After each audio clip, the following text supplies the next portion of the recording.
আসসালামু আলাইকুম, কেমন আছেন সবাই? শীত তো চলে যাচ্ছে, তো ভাবলাম শীত যাওয়ার আগে আরেকটু বারবিকিউ করে নেই। তো আজকে আমি ফিশ বারবিকিউ করব। তো প্রথমে আমি মশলা তৈরি করব। এখানে পেঁয়াজ রসুনের পেস্ট নিলাম, এরপরে নিয়ে নিলাম সয়া সস, তারপরে নিয়ে নিলাম বারবিকিউ সস। আর যেহেতু আমি ফিশ বারবিকিউ করব, আমি রাঁধুনির বারবিকিউ মশলাটা নিয়ে কিনে নিয়ে এসেছিলাম। তো ওখানে প্যাকেট কেটে আমি এক প্যাকেটে একটু রেখে দিয়ে বাকিটা আমি দিয়ে দিলাম। এরপরে দিয়ে দিলাম সরিষার তেল, আর এরপরে দিয়ে দিলাম পরিমাণ মতো লবণ, আর সামান্য একটুখানি চিনি, মানে হাফ চা চামচ। তারপরে টক দই, লেবু দিলাম, আর মরিচের গুঁড়া, হলুদের গুঁড়া, এগুলা পরিমাণ মতো, যে যেরকম ঝাল খাবেন। তো এখন আমি অনেকক্ষণ ধরে মশলাটা তৈরি করে এখন আমি মাছের সাথে মশলাটা ভালো করে মাখাবো। আর এটা আপনার কোরাল ফিশ, এটা 1 কেজির একটু কম। তো প্রথমে মাছটাকে ভালো করে মশলা মাখিয়ে ম্যারিনেট করে রাখতে হবে অনেকক্ষণ, আর না হলে মশলা ঢুকবে না।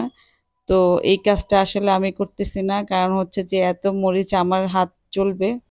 কয়েকদিন আগে আমার হাতটা একটু কেটে গিয়েছে, তাই আমি আর মাখাচ্ছি না। তো আমরা এখানে আজকে 2টা কোরাল ফিশ নিব।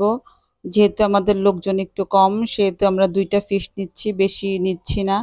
তো এভাবে মাছগুলাকে ভালো করে মশলা মেখে আমরা ম্যারিনেট করে রেখে দিয়েছিলাম প্রায় 2 ঘন্টার মতো।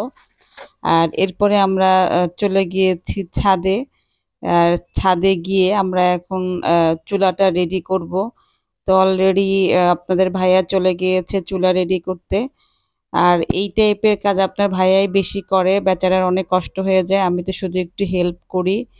কারণ এই কয়লা জ্বালানো, তারপর এগুলা করা, এগুলো আসলে অনেক কষ্টের কাজ। তবে যখন করি তখন বাচ্চারা খুব এনজয় করে, মজা করে। আর এইগুলা খাওয়ার যে টেস্ট, সেটা কিন্তু রেস্টুরেন্টের থেকে কোনো অংশে কম নয়। তো তখন যখন আমরা এগুলা তৈরি করে খাই, তখন মনে হয় যে না, নিজে একটা ফ্রেশ খাবার খাচ্ছি, কোনো ভেজাল নাই।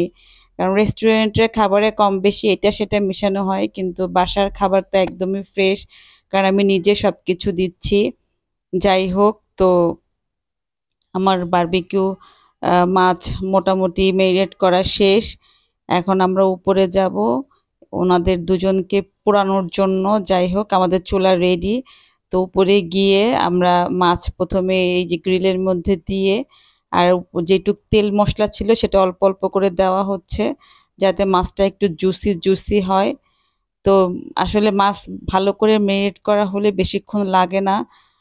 দেখা যাচ্ছে যে 20-25 মিনিটের মধ্যেই হয়ে যায়। তো আমাদের এই যে মাছ রেডি, খুবই টেস্ট হয়েছিল সত্যি।